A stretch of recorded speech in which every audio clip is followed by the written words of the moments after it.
orang yang membenci. Apapun alasanmu membenci, mungkin kita beralasan dan kita bisa dibenarkan kalau menurut standar dunia. Ingatlah Bapak Ibu, kebenaran Tuhan tidak bisa ditawar. Waktu Tuhan kasih Anda dan saya, itu titik bukan koma. Waktu Tuhan ampuni kita itu titik bukan koma. Seperti Tuhan. Standarmu adalah Tuhan. Kalau enggak mari-mari.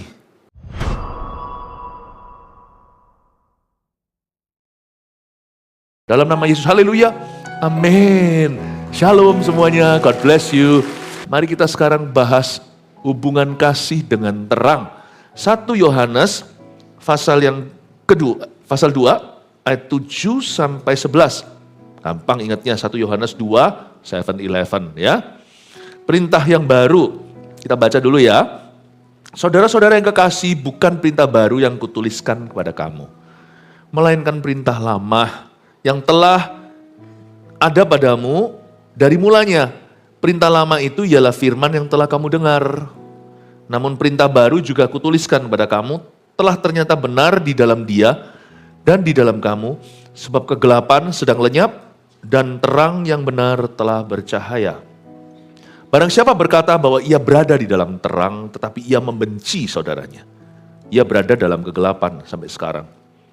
Barang siapa mengasihi saudaranya, ia tetap berada di dalam terang, dan di dalam dia tidak ada penyesatan. Tetapi barang siapa membenci saudaranya, ia berada di dalam kegelapan dan hidup di dalam kegelapan. Ia tidak tahu kemana ia pergi, karena kegelapan itu telah membutakan matanya. Hubungan kasih dengan terang di mana ya? Saya jelaskan dulu. Kasih kan kita semua tahu. Terang itu apa? Kita semua ingin dapat terang. Tolong terangkan supaya jelas, supaya kita memahami dan menguasai mata pelajaran.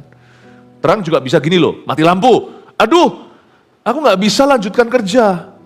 Kita butuh pencahayaan supaya kita bisa nulis, komputernya gak mati. Wifi-nya segala. Terang itu bicara tentang rencana Tuhan. Kalau ditanya sama orang, kamu anak muda misalnya ditanya, mau ngambil apa besok, jurusan apa? Sekarang udah SMA 3, gak tahu tante. Aku masih belum jelas, itu berarti belum terang dia. Belum pasti. Misalnya seorang yang bekerja di bidang usaha, apakah ini waktunya ekspansi ya? Ekonomi kayak gini, tarif-tarifan segala misalnya. Wait and see sih dari tahun 2023. Dari tahun pandemi. Kita gak mendapatkan kemantapan untuk melangkah, karena kita belum pasti. Terang itu juga berarti pasti, kepastian.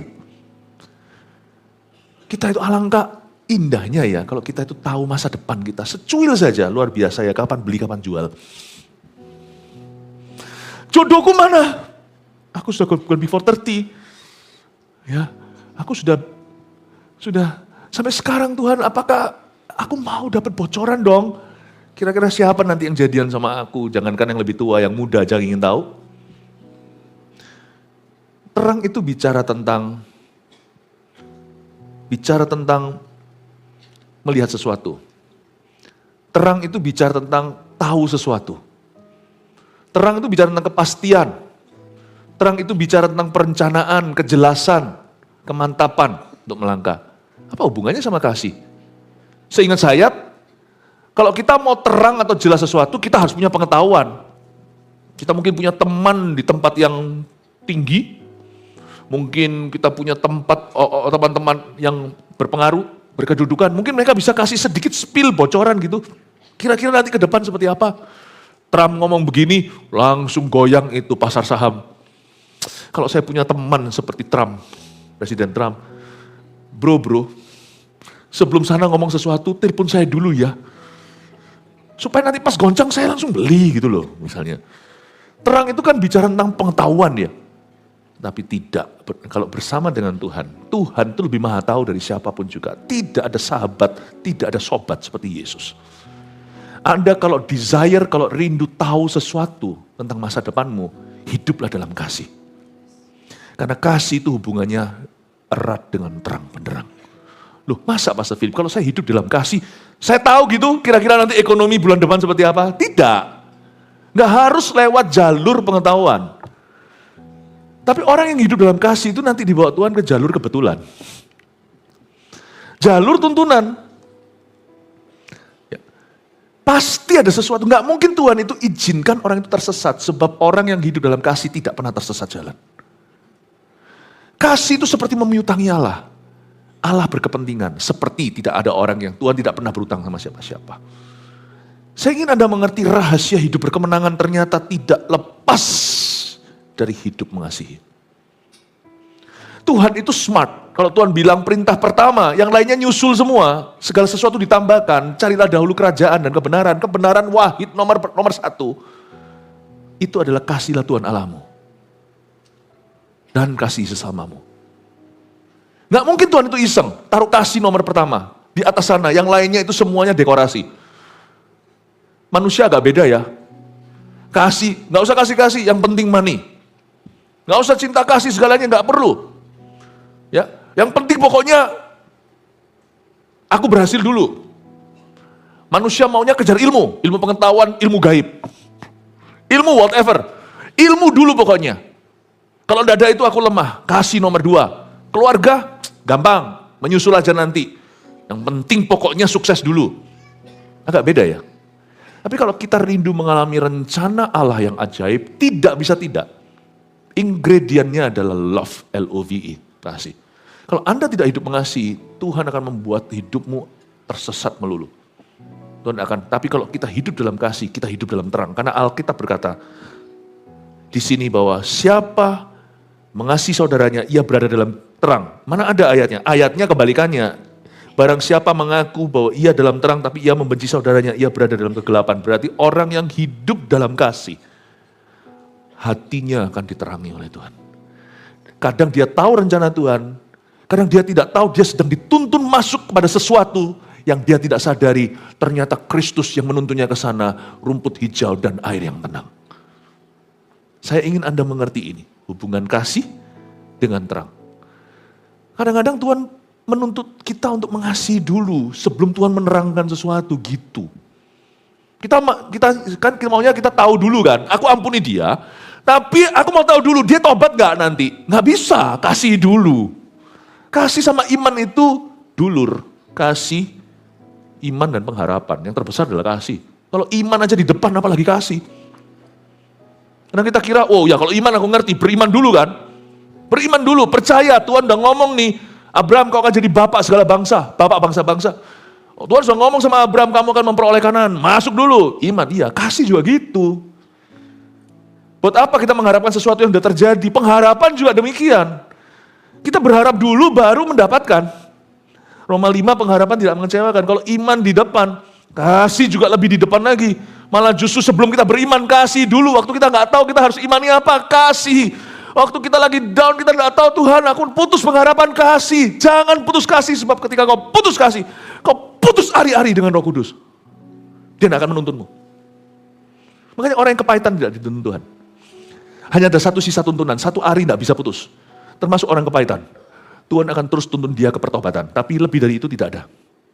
Tuhan hanya tuntun dia sampai pertobatan, nah baru let's talk after that. Kasih itu di depan. Aku mau tahu dulu Tuhan. Aku ampuni orang itu.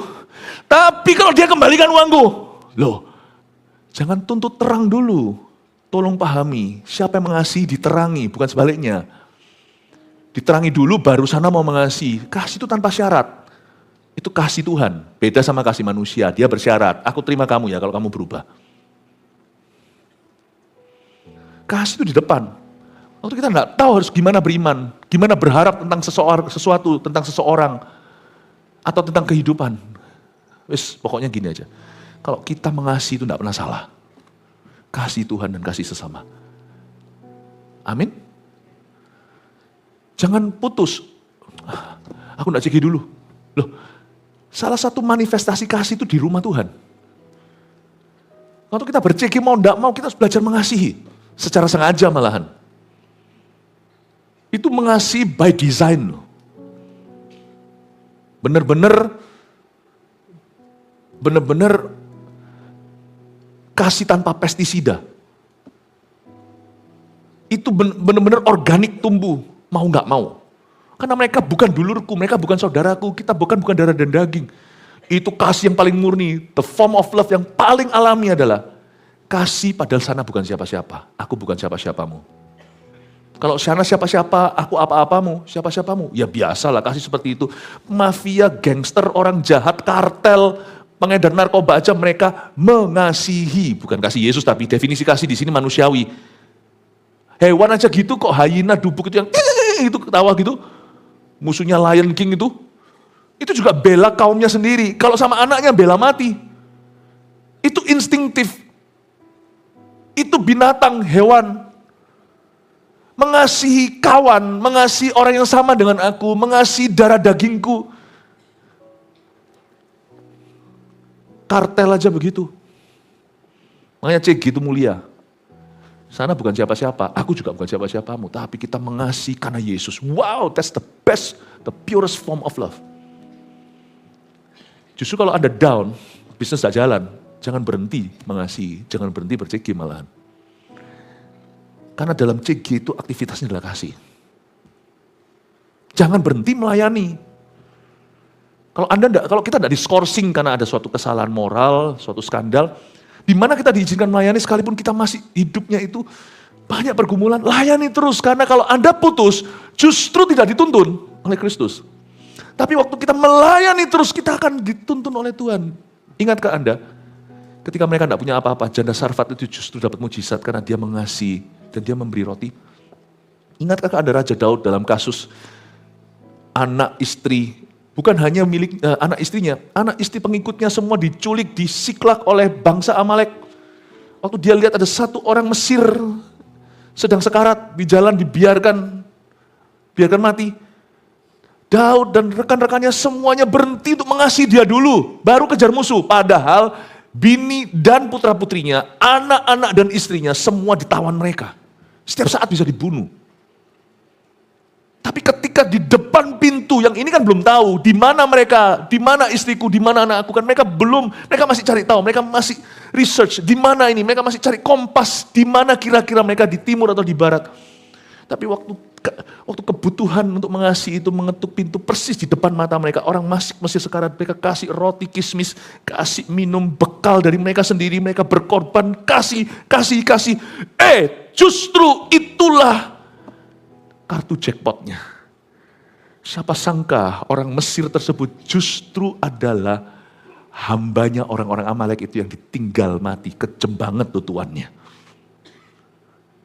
Ternyata kamu tahu mereka berada yang menculik istri dan anak-anak Anda itu adalah ex majikan. Mereka kemana? Mereka itu ke situ loh, malah ketemu. Daud waktu kasih minum, kasih roti, dia tidak mikir pamrih, tapi siapa mengasihi, jalannya diterangi. Belum ada Google whatever dulu, Google Earth atau apa. Justru kasih itu adalah kompasnya. Anda jangan terkejut kalau kita lagi kehilangan, tidak punya clue dalam hidup ini, tidak tahu mau melangkah kemana. Ada satu yang tidak pernah cuti, tidak boleh diliburkan. Kesempatan mengasihi harus kau ambil. Tiap waktu, tiap saat mengasihi Tuhan dan mengasihi sesama. Kita coba saya jelaskan sekarang ayat 7 ya. Saudara-saudara yang kekasih, wow. Ditulis oleh Rasul Kasih. Siapa ini yang menulis surat ini? Rasul Yohanes, murid yang paling dikasihi Yesus. Bukan perintah baru yang kutuliskan kepada kamu. Bukan perintah baru, setuju. Karena kasih Tuhan Allahmu itu sudah ada dari perjanjian lama. Dari 10 perintah Allah, dari kitab ulangan, dari Deuteronomy dikatakan, love the Lord thy God. Ini memang perintah lama yang telah ada padamu dari mulanya. Perintah lama itu ialah firman yang telah kamu dengar. Perjanjian lama. Tapi ayat 8 ini yang agak sedikit membuat saya berpikir keras. Kenapa perintah lama saya setuju, tapi kenapa disebut perintah baru di ayat 8, namun perintah baru juga kutuliskan kepada kamu. Maksudnya apa perintah baru? Apakah Tuhan memperbaharui 10 perintahnya? Apakah Tuhan memperbarui apa yang Tuhan wahyukan pada Musa? Love the Lord thy God. Cintai kasih Tuhan Allahmu. Apakah Tuhan berubah pikiran? Tidak. Ternyata sami mawon rawon sama. Nah, kenapa Yohanes berkata perintah baru? Emangnya ada 2? Perintah baru itu loh, gak ada bedanya sama perintah lama. Tuhan tidak mengubah satu iota pun dari firman. Kenapa kau, hai Rasul Yohanes, menyebutnya sebagai perintah baru? Perintah lama kuberikan padamu firman yang telah kamu dengar. Namun perintah baru juga yang kutuliskan kepada kamu telah ternyata benar di dalam dia dan di dalam kamu. Sebab kegelapan sedang lenyap dan terang yang benar telah bercahaya. Perintah baru itu adalah New Testament. Meskipun di perjanjian baru di Injil Matius contohnya Yesus berkata, waktu ditanya sama seseorang, Tuhan, apakah perintah Allah yang utama, yang terpenting? Tuhan bilang yang pertama ialah kasihlah Tuhan Allahmu dengan segenap hatimu dan pikiranmu, akal budimu, kasihlah sama manusia. Perintah itu sama pentingnya. Ya, pinang ya, dibelah dua. Sama.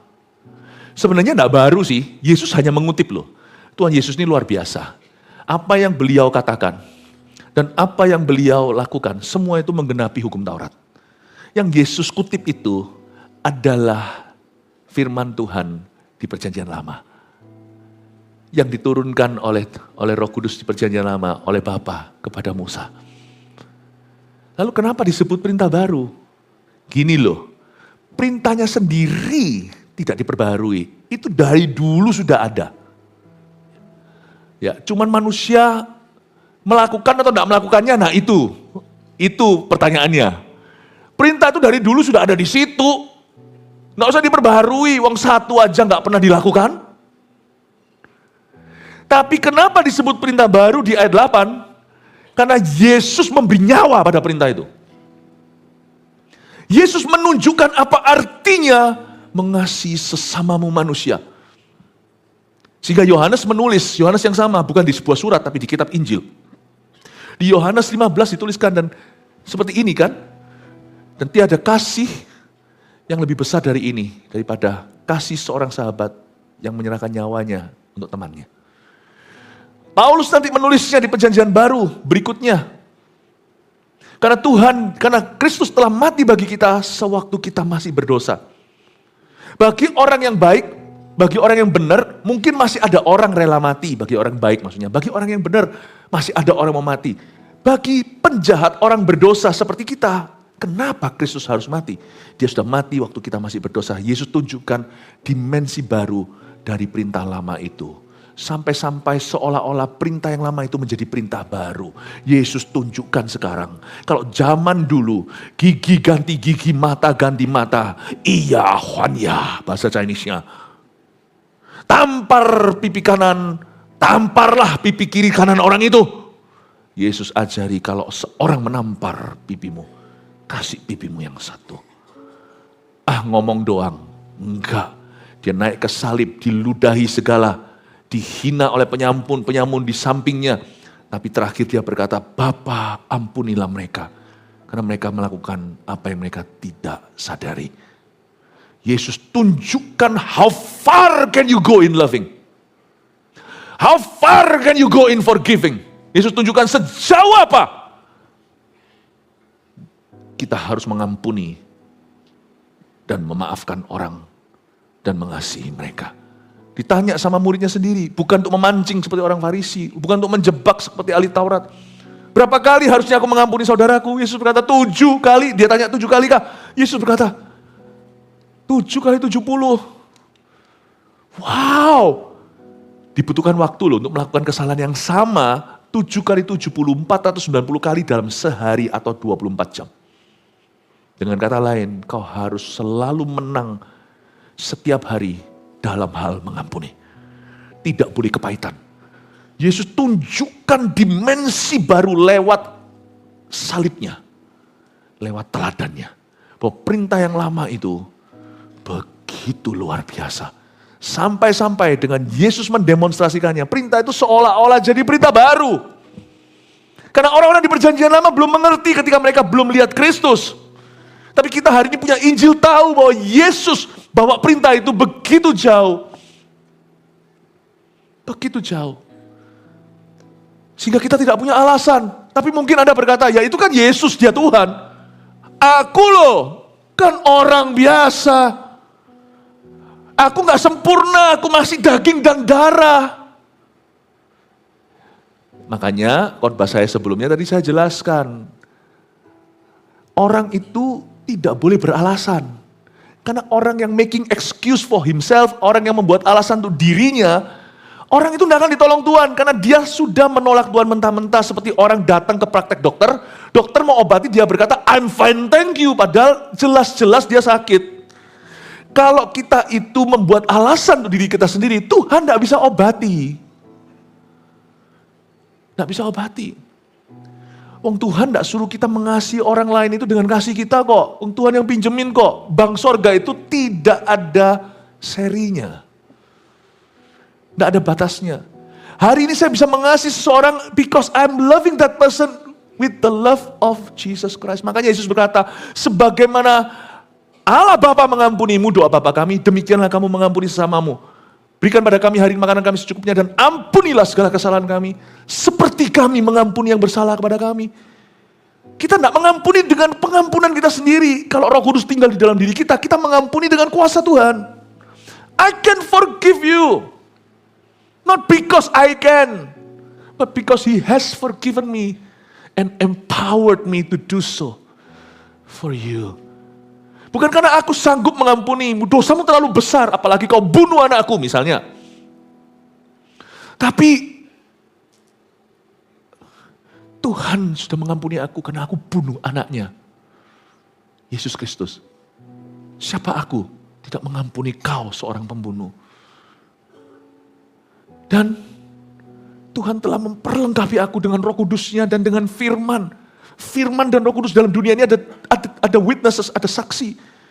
Yaitu air dan roh, kata firman Tuhan.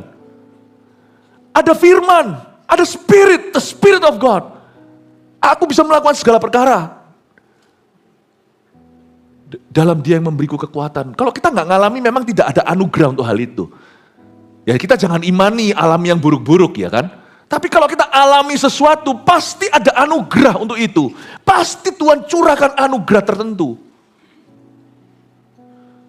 Ya, misalnya, saya pernah melihat kasus-kasus yang sangat ekstrim. Tak terkecuali WL kita sendiri. Ibunya dibunuh. Tapi dia pergi ke luar pulau. Karena sang pembunuhnya ada di penjara, di pulau itu. Datang dan berkata, aku mengampunimu. Dalam nama Yesus. Menangis dan didoakan, tidak pernah ketemu lagi sesudahnya. Kadang-kadang kita tidak ngerti kalau ada orang-orang alami. Aku nggak akan bisa, aku nggak akan bisa. Ya jangan, kita jangan minta yang pengalaman yang kayak begitu. Tapi orang yang mengalaminya bisa. Karena kuasa Tuhan itu tak terbatas. Dan anugerah itu diberi sesuai kebutuhan. Kalau Anda tidak membutuhkan, Anda pasti rasa tidak mampu. Ada orang ngomong sama saya, Pastor Philip kalau lihat jadwalmu, waduh, ada satu yang komentar, nggak mampu aku seperti itu. Loh, kalau Anda yang dipilih, Anda pasti dimampukan. Pastor Philip ini khotbah berapa banyak? Ada dalam perjalanan tadi juga, companion saya juga tanya, apa kok rahasianya? Apa rahasianya? Terus menerus, seminggu berapa kali? Mungkin ada orang tertentu, aku khotbah sekali aja persiapannya 10 hari. Loh, gini loh, kalau Anda di posisi saya nggak jawab gitu tadi, tapi jawabannya simple. The grace of God. Kasih karunia Allah. Kalau Tuhan memilih Anda di posisi saya, pasti Anda diperlengkapi. Dan kalau saya kebalik di posisi, saya juga nggak akan tahu apa rahasianya. You see, dalam Kristus, in Christ, there is an unlimited resource. Ada yang namanya sumber daya tak terhingga. Dan sumber daya Tuhan yang paling mewah, siapkan dirimu. Bukan materi, bukan money, bukan harta duniawi. Sumber daya Tuhan yang paling mewah. LOVE, kasih. You can love anybody in your life, you can forgive anyone. Kenapa? Kita bisa mencintai, mengasihi siapa saja, mengampuni siapa saja. Karena kuasa yang diinvestasikan dalam dirimu itu bisa mengasihi siapapun dan telah mengampuni semua orang. Makanya orang Kristen hidup dalam kepahitan itu setan. Itu kerjaan setan. Orang itu terjebak masuk dalam lubang iblis. Seharusnya Anda tidak di sana. Anda itu domba, tidak boleh ada di kubangan babi. Orang Kristen tidak harus masuk ke sana. Dosa itu pilihan. Kalau Anda tidak memilih di situ, Anda melawan. Tunduk pada Allah, Yakobus 4 ayat 7. Lawanlah iblis, dia pasti akan lari. Loh kok kenapa anugerah Tuhan yang lari dari kita? Yesus menunjukkan the power of His grace. Perintah baru kuberikan padamu, yang telah ternyata benar di dalam Dia, D huruf besar. Di dalam Kristus. Kalau kita tidak bisa ngampuni sambuan, remember Christ. Kita akan dapat kekuatan, itu sumurmu. Itu sumur kasih dan pengampunan. Kita bisa berkata, Tuhan aku mau hidup dalam kasih. Aku ampuni orang itu. Sebagaimana bagaimana kau telah mengampuni aku. Kalau engkau mengampuni aku cuma-cuma, aku ampuni dia cuma-cuma. Kalau kau kasih aku cuma-cuma, tanpa wait and see dulu, tanpa lihat dulu, tekan kontrak dulu, lihat dulu, aku akan kasih dia. Bapak Ibu, namun perintah baru juga aku tuliskan kepada kamu, ternyata benar dalam Dia, di dalam kamu, sebab kegelapan sedang lenyap, dan terang yang benar telah bercahaya. Ayat 9, barang siapa berkata bahwa ia berada dalam terang, tapi ia membenci saudaranya, ia berada di dalam kegelapan sampai sekarang. Dan ini dengan kata lain, orang yang membenci, apapun alasanmu membenci, mungkin kita beralasan dan kita bisa dibenarkan kalau menurut standar dunia. Ingatlah Bapak Ibu, kebenaran Tuhan tidak bisa ditawar. Waktu Tuhan kasih Anda dan saya, itu titik bukan koma. Waktu Tuhan ampuni kita, itu titik bukan koma, bukan titik koma. Seperti Tuhan, standarmu adalah Tuhan. Kalau enggak mari-mari. Aku ampuni, pengampunan itu bisa datang pergi. Karena orang tidak tentu layak untuk kita ampuni. Kita mau mengasihi, enggak tentu orang layak untuk kita kasih. Saya hidup dalam kasih Kristus ini, saya tawanan. Gini loh, di surga enggak ketemu kamu, lu juga enggak gua kangenin kok. Tapi waktu saya ditanya kebenaran, saya enggak mau dia masuk neraka. Someone in me. Seseorang dalam diri saya yang sudah mati untuk orang ini. Enggak tahan dan gerakkan mulut saya dan hati saya, emosi saya untuk memastikan orang ini masuk gereja.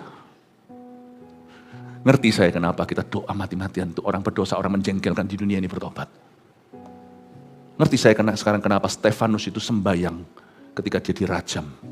Berdoa untuk seorang anak muda yang merestui pembunuhannya. Saulus namanya berubah jadi Paulus. Kasih Yesus. You don't love with your love. You love with His love. You don't forgive with your forgiveness. You forgive with His forgiveness. Kita tidak mencintai, mengasihi dengan kasih-Mu, tapi dengan kasih Yesus. Kita tidak mengampuni dengan kasih sendiri, tapi dengan kasih Tuhan. Katakan amin, kasih tepuk tangan untuk Tuhan Yesus. Sebenarnya orangnya nggak lari sih. Dia pergi sebentar lalu kembali. Singkat cerita, saya yakin orang itu hari ini pasti berubah. Nggak ada yang ditaburkan untuk sia-sia. Sebab waktu saya doakan, saya hampir bisa melihat, atau antara imajinasi atau sungguhan saya tidak tahu, tapi saya sungguhan yakin saya melihat ada linangan air mata di matanya. Orang yang menjengkelkan itu. Saya berdoa supaya kita menjadi orang yang selalu dipenuhi kasih Yesus pada orang-orang yang menjengkelkan. Karena kita dulu juga menjengkelkan. Ada orang yang percaya Tuhan untuk kita. Jangan-jangan kita sekarang masih menjengkelkan. Tapi masih ada orang percaya. Bapak ibu saudara, jangan keras hatimu. Belajar bertumbuh dalam kasih Yesus. Sebab orang yang punya kasih, punya Tuhan. Orang yang punya kasih, punya tuntunan. Lanjut lagi ya. Barang siapa berkata, sampai mana tadi? Ayat yang 10. Barang siapa mengasihi saudaranya, ia tetap berada di dalam terang. Dan di dalam dia tidak ada penyesatan. Tapi barang siapa membenci saudaranya, ia berada dalam kegelapan dan hidup di dalam kegelapan. Ia tidak tahu kemana ia pergi, karena kegelapan itu telah membutakan matanya. Hubungan antara kasih dan terang ternyata gini, kalau orang itu hidup dalam benci, kepahitan, dan ada satu jenis kebencian yang banyak orang lakukan tanpa disadari. Kebencian itu bisa jadi kata aktif atau kata pasif. Kebencian kata aktif adalah benci aku gitu ya. Benci gitu ya. Mau lakukan sesuatu, mengharapkan yang buruk akan dirimu. Tapi ada kebencian yang pasif. Tahukah Anda kebencian pasif? Kita lihat orang binasa, kita diam aja. Kita nggak berbuat sesuatu, itu juga kebencian loh. Anda benci orang itu dengan tidak mencintainya sebagaimana Kristus seharusnya. Ajarkan. Kebencian yang aktif adalah orang sudah ada di jurang, kita tinggal dorong. Itu pembunuhan namanya. Tapi kalau ada orang di situ mau bunuh diri misalnya, tapi kita itu tidak membahayakan diri, jangan tentunya. Tapi kita itu bisa lakukan sesuatu Minimal kita bisa ngomong sama orang itu jangan, atau kita bisa tarik. Kalau itu orang yang kita kasih, nggak mungkin kita biarkan. Kalau itu anak kita misalnya mau jatuh, bukan bunuh diri, tapi mau jatuh ke tempat curam, pasti kita tarik dia. Misalnya itu anak seseorang yang Anda kenal, teman dan sahabat atau sobat. Anaknya mau jatuh, Anda berada dalam jangkauan, Anda diamin aja, jatuh ya sudah, bukan anakku. Jangan ngaku-ngaku Anda mengasihi temanmu. Anda tidak melakukan sesuatu padahal Anda bisa untuk anaknya. Jangan kau ngaku-ngaku Anda mencintai Tuhan. Domba tersesat tak kau apa-apakan. Jangan kita mengaku-ngaku kita mengasihi Bapa di sorga. Sebab manusia yang mau binasa, untuk mereka Dia utus putranya yang tunggal. Kita itu loh tinggal ngomong, tinggal ngajak, nggak mau. Yesus itu nggak ngomong doang. Yesus itu turun ke palungan, naik ke kayu salib, turunnya nggak enak, naiknya nggak enak. Turunnya itu ke tempat makan hewan, naiknya digantung antara langit dan bumi, yaitu di salibnya. Kita loh tinggal ngomong, ngajak, ayo ke CG, ayo ke ibadah. Tinggal bilang tentang Yesus, paling-paling apa? Dibenci, dibilang fanatik, dibilang sok suci, paling ditolak. Saya pernah diludahi kok dulu di Hastings Street, Vancouver, Kanada. Penginjilan pertama saya itu suksesnya di situ. Diludahi di situ seperti telur ceplok. Orang mabuk, high in drugs, di jalanan yang penuh dengan suntik-suntikan. Dan tiap hari ambulans. Itu saya menginjil dengan teman-teman saya di sana. Kasih spaghetti dulu dengan tante-tante Indonesia. Sebuah tempat yang namanya Mission something, House of Mission atau apa. Lalu di situ saya di situ diludahi. Saya seperti mau ngamuk, mau marah, mau sedih. Seperti Roh Kudus berkata, cuman diludahi. Yesus lo mati dalam hidupmu, dalam perjuanganmu lawan dosa. Dosamu mau dosa orang lain. Kamu tuh belum sampai mencucurkan darah, diludahi aja ngomel. Ditolak aja takut. Hanya karena gengsi. Yesus semurah itukah doa di restoran waktu kita makan di depot, doa makan gitu aja malu di depan teman, di depan orang-orang dikira apa. Kita sama malunya untuk memberitakan Injil. Kita takut dianggap apa. Jangan kau aku mengakui. Jangan kita mengakui kalau kita cinta Yesus. Domba tersesat kita biarkan.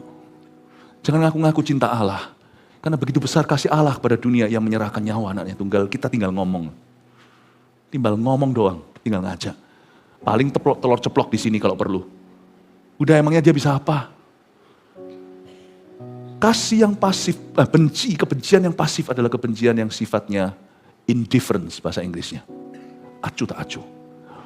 Pura-pura dalam perahu, kura-kura tidak tahu. Itu adalah pantun Sanja waktu kita kecil. Betul ya? Nggak kebalik. Saya mancing ini. Saya nggak bodoh loh, saya tahu. Saya dulu memperhatikan pelajaran BI bahasa Indonesia. Pura-pura dalam perahu, kura-kura sudah tahu. Bukan, kura-kura dalam perahu, pura-pura sudah tahu. Ya, apa? Pura-pura tidak tahu. Ya itu, saya di pura-pura tidak tahu. Kura-kura dalam perahu, pura-pura tidak tahu. Itu dia. Itu kebencian. Justru lebih jahat itu. Itu benci dengan politik itu. Mendingan orang yang sekalian gitu loh, terang-terangan. Tahukah kita banyak berpolitik dengan Tuhan? Orang-orang sekitar Anda tidak pernah jangkau. Kita berbuat seolah-olah Jesus never died for them. Yesus tidak pernah mati buat mereka. Saya tidak ngomong gini kasih Anda guilt trip ya, atau kasih Anda rasa bersalah, bukan. Bedain antara rasa bersalah dengan panggilan Tuhan. Ini panggilan Tuhan. Panggilan cinta, panggilan kasih. Dan ayat Alkitab di sini mengatakan kalau orang itu hidup dalam kebencian, kalau mereka membenci saudaranya, ia tidak tahu kemana ia pergi, dan kegelapan itu membutakan matanya. Dengan kata lain kalau kita balik, orang kalau hidup dalam kasih secara aktif, maka orang itu akan tahu kemana dia pergi. Dan kegelapan tidak akan membutakan matanya, hidupnya, jalannya akan diterangi. Ketika kita tidak tahu mau kemana, kita belum bisa membuat keputusan yang menurut kita paling tepat. Tidak pernah salah untuk terus mengasihi Tuhan. Dan saya kalau menoleh ke belakang, saya lihat, setelah momen sesi I love you dengan Tuhan, dengan nangis, don't know what to do itu, saya ngalami mujizat di langkah berikutnya. Antara saya itu nggak sengaja kesenggol Roh Kudus masuk ke satu rencana yang saya tidak prediksi, atau sesuatu yang saya tidak rencanakan, atau tiba-tiba Tuhan kasih wangsit pewahyuan, atau kasih konfirmasi demi konfirmasi, ke sini, ke kiri, atau ke kanan. Selalu ketika hatimu meluap dengan kasih, bahkan ketika hidupmu sedang susah, next step-nya selalu terang benderang. Where there is love, there is light. Where there is love, there is the light. Di mana ada kasih, di situ selalu ada terang. Salahnya kita, salah strategi. Waktu kita bingung, kita marah. Kita tuntut Tuhan, kecewa, lari dari Tuhan. Loh, salah.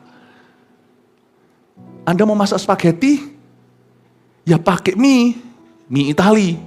Jangan masak spaghetti, pakai bakso. Bisa ya? Saya jangan masuk ke masak-masakan, saya nggak ngerti. Mau miswa, masaknya pakai, ya sudahlah. Tapi intinya adalah, harus tepat guna. Kalau Anda butuh tuntunan, kasih Tuhan. Justru waktu saya sedang dapat godaan, udah. Jangan pelayanan, jangan apa segalanya. Justru Anda maju terus. Terabas. Tahun lalu waktu saya, setelah mengalami kanker, saya doakan semua orang tanpa mereka tahu. Kan baru setelah itu buka cerita 9 bulan kemudian atau 8 bulan Septembernya. Saya doakan kasih terus. When you don't know your future, cintai. Sebelum sesudah operasi, doain orang kanker, nangis dengan mereka, tumpang tangan, doain tak terhingga, saya doain semua orang tanpa cari perhatian. Just people's needs. Because I know it could never go wrong from there. Nggak pernah bisa salah dari sana. Kalau saya berada di dalam satu titik, misalnya dalam kehidupan saya, saya akan terus mengasihi, karena saya tahu nggak bisa salah dari sana. Nggak bisa salah. Orang yang mengasihi itu nggak bisa salah. Nggak bisa salah jalan. Nggak bisa salah langkah. Nggak bisa. Mau langkahnya dituntun supranatural atau alami secara naturally. Nggak bisa salah. Just kasih. Ini salah orang waktu mereka, ini terus mereka mundur. Waktu mereka dalam transisi, ngalami sesuatu, pergumulan, belum tahu. Nggak bisa lihat masa depan, malah justru tahan. Salah. Justru terabas. Kasih Tuhan, kasih sesama. Anda akan lihat nanti jalan terbuka di depan Anda. Amin Bapak Ibu. Alkitab pernah ngomong, siapa membenci saudaranya, jalannya gelap, dia tidak tahu kemana pergi, dan kegelapan di depan. Tapi orang yang mengasihi, diterangi jalannya. Saya belajar sesuatu di masa-masa musim itu 9 bulan dalam hidup saya tahun lalu. But when you don't know what to expect for yourself, just love. Love as much as possible. Cintai, kasih sebisa mungkin, sebanyak mungkin. Karena dari sana, saya punya satu keyakinan, testimoni di hati. Kalau aku terus mengasihi, aku memiutangi. Kalau aku terus mencintai, Tuhan tidak utang sama siapa-siapa. Tapi saya menaruh diri saya selalu di jalan Tuhan dan di tuntunannya. Sadar tidak disadari, kalau saya mengasihi, saya taruh diri saya itu di dalam tuntunan Tuhan. Amin Bapak Ibu. Amin. Saya harap Anda semuanya menangkap isi hati Roh Kudus hari ini untuk Anda. Karena orang yang membenci tidak tahu kemana ia pergi. Kegelapan membutakan matanya. Tetapi orang yang mengasihi Tuhan dan sesamanya, orang itu tahu kemana dia pergi. Meskipun kadang-kadang dia nggak sungguhan tahu dia harus melangkah kemana. Kegelapan tidak akan membutakan matanya. Saya selalu melihat tuntunan Tuhan di setiap langkah hidup saya. Tapi mau lihat tuntunan itu berhenti, gampang.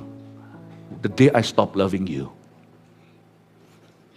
Jangan tunggu loving God lah, nanti dulu. The day I stop loving you, itu adalah hari di mana saya akan mulai juga berhenti mengasihi Tuhan. Jangan jauhkan dirimu dari pertemuan-pertemuan, dari orang-orang yang harus Anda care dalam Tuhan. Jangan kau jauhi. Karena itu sebenarnya yang butuh adalah Anda, bukan mereka. Mereka yang butuh pelayananmu. Tetapi sebenarnya Anda butuh pelayananmu. Karena waktu Anda melayani, tanpa disadari Anda dituntun Tuhan kehidupan Anda. Ada banyak berkat Anda hari ini itu bukan karena Anda usahakan. Tapi karena Anda melayani Tuhan dan mengasihi. Coba mau lihat berkat itu tercabut, gampang, tak kasih rumusnya. Stop serving. Let's see where you get from here. Let's see. Nggak akan lihat. Jauhi. Let's see where you get from here. Saya dorong Anda untuk mulai hari ini seriusi hidup dalam kasih. Poin pertama. Kita mau selesai nih. Ya. Yang pertama, kasih Yesus adalah yang benar. Saya tulis bukan humanisme karena sekarang itu banyak palsunya. Oh, Tuhan cinta semua orang, Tuhan tidak mungkin ciptakan neraka bagi manusia. Oh, Tuhan akan terima apa saja, siapa saja dengan segala perbedaannya. Please jangan terkecoh ya, dari tadi saya jelaskan kan, perintah baru itu karena Yesus ya. Perintah lama itu seolah-olah jadi baru karena Yesus meneladankan. Please, kacamu adalah Yesus. Hari-hari ini di dunia banyak orang yang nampaknya penuh kasih, itu bukan kasih Yesus. Anda harus uji dengan firman. Kasih Yesus selalu selaras dengan kebenaran. Oke, hari ini kalau saya berkata, oh gak apa-apa Tuhan mengasihimu apa adanya, oh Anda gay ya. Kecenderungan lain cerita, kita memahami, kita doakan sama dengan orang yang cenderung untuk mencuri, cenderung untuk membenci. Itu semua kecenderungan kan belum dilakukan ya kita doakan. Tapi kalau kita berkata, gak apa-apa Tuhan terima kamu apa adanya, kamu gak harus berubah. Kamu jadi gay gak apa-apa. Aktif padahal kita tahu dia hidupnya aktif dalam lifestyle homoseksualita. Kita terima gak apa-apa, itu Tuhan mengasihi. No, not my God. Kalau dia memang betul-betul bisa menerima semua dosa itu, tidak usah berubah dan bertobat. Ngapain Yesus mati? Bilang aja dari sorga, aku terima semua orang. Ngapain aku utus putraku Yesus untuk mati dihajar gitu di atas kayu salib karena dosa Adam sampai kita. Why? Gak perlu bertobat, Tuhan terima kita apa adanya. That's not the love of God. Itu universalisme, itu humanisme. It's not the love of Jesus. Karena itu orang-orang Kristen jangan mudah terkecoh dengan hal-hal seperti ini. Ke depan nanti banyak orang yang tampak baik. Tidak tentu, semua harus diuji dari firman Allah. Kasih Yesus adalah yang benar. 2. Ya. Perintah pertama mulai dengan mengasihi saudara seiman dulu. Saya katakan tadi CG, di dalam CG adalah kesempatan indah untuk mempraktekkan the purest form of love atau kasih yang murni. Ya, saya terharu sebagai gembala kadang-kadang waktu ada satu orang sakit misalnya dibawa datang sama CGL-nya saya kira loh karena saya nggak bisa hafal semua orang kan dan saya kira itu keluarga kandungnya sebab ternyata keluarga kandungnya juga adem ayem tapi yang nangis bersungguhan dia nggak cari perhatian saya doa dia di belakang udah nangis yang maksa-maksa terus untuk ketemukan misalnya dengan kami itu justru orang ini ternyata CGL-nya. Saya bilang, loh ini bukan siapa-siapamu, tapi kamu nangis seolah-olah itu kandungmu. Bukankah kasih seperti itu? Kasih Yesus itu pada seorang yang bukan siapa-siapa kita. Tidak heran ya, kadang-kadang keluarga yang bertikai, yang bermasalah segalanya itu, mereka datang gereja dulu, daur ulangnya gini, mereka masuk ke CG, atau masuk dalam lingkungan gereja ini misalnya, terus mereka dipulihkan oleh kasih Yesus, lalu kemudian mereka memulihkan keluarganya, atau dipulihkan dengan keluarga. Aneh. Kenapa kok Tuhan tidak langsung serbu, serang, masuk invasi ke dalam keluarga orang itu, langsung pulihkan gitu loh, kalau perlu langsung duduk di depan notaris gitu. Kenapa kok dipulihkan ke kandang yang bukan siapa-siapa, bukan apa-apa buat orang itu, sesuatu yang bukan kandung dipulihkan dalam gereja. Sekarang saya ngerti fungsi gereja. Gereja disebut keluarga kedua kan, tapi bagi keluarga bermasalah, gereja adalah keluarga ke-1. Lalu dia dikembalikan ke keluarganya yang asli. Dan pulih. Powerful ya. Karena itu ingat ya, perintah pertama mulai dengan mengasihi saudara. Karena Alkitab mengatakan di sini, namun perintah baru telah kuberikan kepadamu, barang siapa membenci saudaranya. Dari tadi kalau kita baca ayat ini, semua pakai kata saudaranya, saudaranya, saudaranya, saudaranya. Ini surat oleh Yohanes umur 80, seorang rasul yang menulisnya, ya. Dia tidak tulis ini kepada orang-orang tidak beriman. Dia menulis ini kepada gereja. Jadi Bapak Ibu Saudara, ini juga penulis yang sama kitab Wahyu. Rasul Yohanes yang menuliskan pada 7 gereja. Dia menulis sebuah surat di sini untuk gereja-gereja. Jadi firman ini adalah untuk orang Kristen. Dan kasih yang diamalkan di sini harus dimulai dari rumah Tuhan. Perintah pertama mulai dengan mengasihi saudara seiman dulu. Mulai dari gereja. Gereja keluarga kedua, sometimes keluarga pertama. Disitulah keluarga keduamu diubahkan Tuhan, yaitu keluarga ke-1mu. Kasih tepuk tangan Tuhan. Ya, 3. Orang yang hidup dalam kasih, hati dan jalannya diterangi. Udah itu tadi kan sudah saya jelaskan, kasih contoh-contoh segala. Anda nggak tahu what to do? I love you. Don't know what to do? Love people around you. Cintai mereka. Hey, how are you? What can I do for you? Apa yang bisa kulakukan untukmu? Bagaimana kabarmu? Jangan cari perhatian, jangan curi perhatian. Perhatikan mereka, nanti Anda terkejut. Langkahmu, jalan hidup orang benar, diterangi oleh cahaya firman Tuhan. Loh, kiri kanan, loh kok bisa ya? Tuntunan Tuhan kadang-kadang kita tahu, kadang-kadang tidak tahu, kadang-kadang nggak disengaja, kadang-kadang kita rencana. Tapi tiba-tiba kok Anda lihat, Kiri kananmu ada Tuhan dalam setiap langkahmu. Tiba-tiba ketemu jodohnya, terus jalannya itu mulus, bukan berarti tidak ada masalah. Sampai satu titik di mana pelaminan Anda bisa noleh, nangis, ngomong sebelum diberkati satu dengan yang lainnya. I know Tuhan yang mempertemukan kita. Semuanya dimulai ketika Anda melayani mission trip, lalu ketemu jodohnya di situ. Anda kan kaget ya waktu Anda mengasihi. Anda menemukan. Dan waktu Anda mengasihi, lalu Anda ditemukan. Bukan hanya soal jodoh, business, everything. Justru kalau orang datang ke gereja, cari rekan bisnis atau cari jodoh. Siapa yang cantik di sini? Siapa yang cakep ya? Malah gak dapet. Malah nanti ketemu orang-orang yang gak benar sama-sama datang ke gereja juga sama-sama neropong begini. Dapat sound gokong semuanya. Tapi orang yang begitu sama Tuhan. Lalu lihat kanan kirinya bukan untuk dirinya, bukan untuk kepentingan dirinya. What can I do for you? Apa yang bisa kulakukan untukmu? Apa yang bisa kudoakan? Apa yang aku mau melayani? Aku mau berbuat sesuatu. How are you? Apa kabar? Ketemu.